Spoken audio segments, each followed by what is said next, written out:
Don't take the presence of the storm to indicate the absence of God. Sometimes when you enter into a storm, and there are all kinds of storms, health storms, physical storms, financial storms, emotional storms. There are all kinds of storms. I'm not talking about the storms that rain down water and the lightning and the thunder and all of that. I'm talking about storms that other people can't see. Undetectable storms. Storms that make people think you haven't been through anything.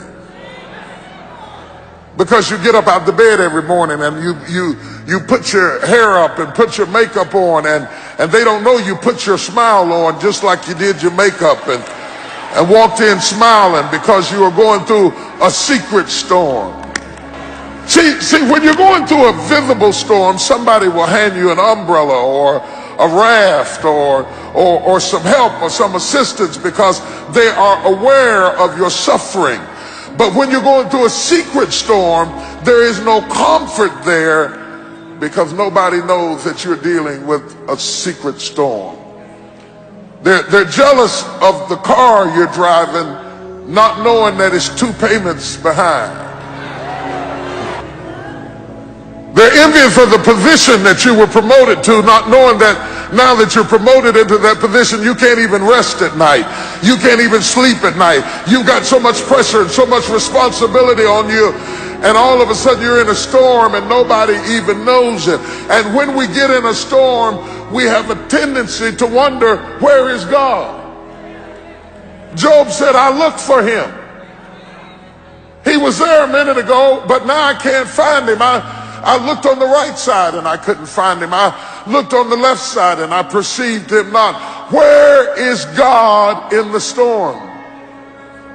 Because we buy into this notion that if God was with us, we would have no storm.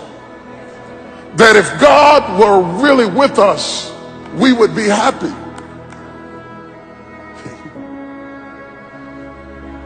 That if God were really with us, everything would go smoothly. That if God were really on our side, we would have no family problems. If God were really with us, our bills would be paid. How could God be with us and us be in foreclosure? Job said, I can't figure it out. How could my kid die and God be with me? How could my house be on fire and God be with me? I looked for him. I looked for him. I didn't see him. I looked on the right. I didn't see him. I looked behind me. I didn't. You said you had my back. I didn't see him. I looked in front of me. I thought he'd lead the way. I didn't see him. But you cannot see in a storm. That's why he told you to walk by faith and not by sight. You cannot see in a storm. Don't look for God to be sensual in your storm. He will not appeal to your senses. Your senses add to your comfort. God will not make you comfortable in your storm.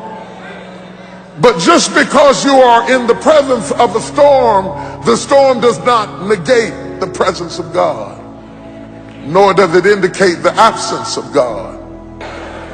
The Bible said he is a very, very present help in the time of trouble. If you're looking for God, he's in the storm. He may not be saying anything, Peter. You may find him asleep on the boat in the bottom of the ship, but don't think that he jumped off the boat because you were in a storm. He is with you in the storm. He promised. Whenever God promises you something, he says, you may not have it in your sensual realm right now, but I promise you. He said, he promised me, when you pass through the water, I'll be with you. He wouldn't have said that if his presence was apparent, because you never promised the obvious. He said, but when you pass through the water, you got my word on it. I am in there with you. You may not see me. You may not feel me. You may not sense me. But I tell you what, all the while you're stroking in the water, understand you are not stroking by yourself.